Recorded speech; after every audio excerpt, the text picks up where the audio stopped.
भस्मपुर एक शांत लेकिन वीरान गांव।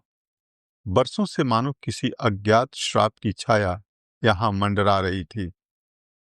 शिवरात्रि के सप्ताह भर पहले कई लोगों ने रात में एक ही सपना देखा। कोई रहस्यमयी आवाज बार बार कह रही थी, भोले की कांवड़ लाओ और मेरे श्राप से गांव को मुक्त करो। गांव में सन्नाटा छा गया। लोग भयभीत थे, लेकिन एक 18 वर्षीय लड़का अर्जुन तैयार हो गया उस पुकार का उत्तर देने। अर्जुन पहुंचा गांव के सबसे वृद्ध तांत्रिक बाबा रुद्रनाथ के पास। बाबा ने आंखें बंद कर गहराई से कहा, ये यात्रा आसान नहीं, ये सिर्फ जल लाने की नहीं, आत्मा की परीक्षा है। रास्ते में माया आएगी, मुंह भटकाएगा। अगर तू डगमगाया तो न जल बचेगा न गांव। अर्जुन ने झुककर आशीर्वाद लिया और निकल पड़ा अपनी आस्था की राह पर। पहली रात एक युवती रास्ते में मिली। आंखों में आंसू और हाथ जोड़कर बोली, मेरी माँ बीमार है, थोड़ा गंगा जल दे दो, उसे बचा लूंगी।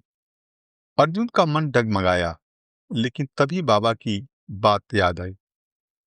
माया, ममता और मोह तीनों एक ही रूप हैं। उसने शिव का नाम लिया, अपनी दृष्टि नीचे की और आगे बढ़ गया। तीसरे दिन तपती धूप और थकावट के बीच अर्जुन एक पेड़ के नीचे बैठ गया। तभी सामने एक परछाई दिखाई दी जो बिल्कुल उसी की तरह दिखती थी। वो परछाई बोली, तू क्यों इतना कष्ट उठा रहा है? तुझे क्या मिलेगा?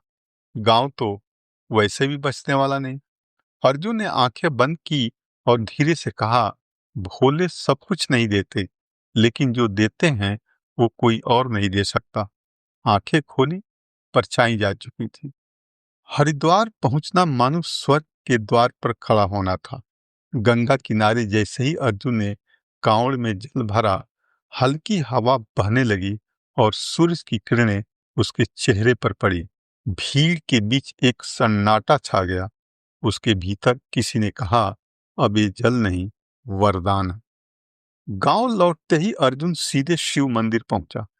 जैसे ही उसने गंगा जल शिवलिंग पर चढ़ाया, मंदिर की घंटियां अपने आप बज उठीं।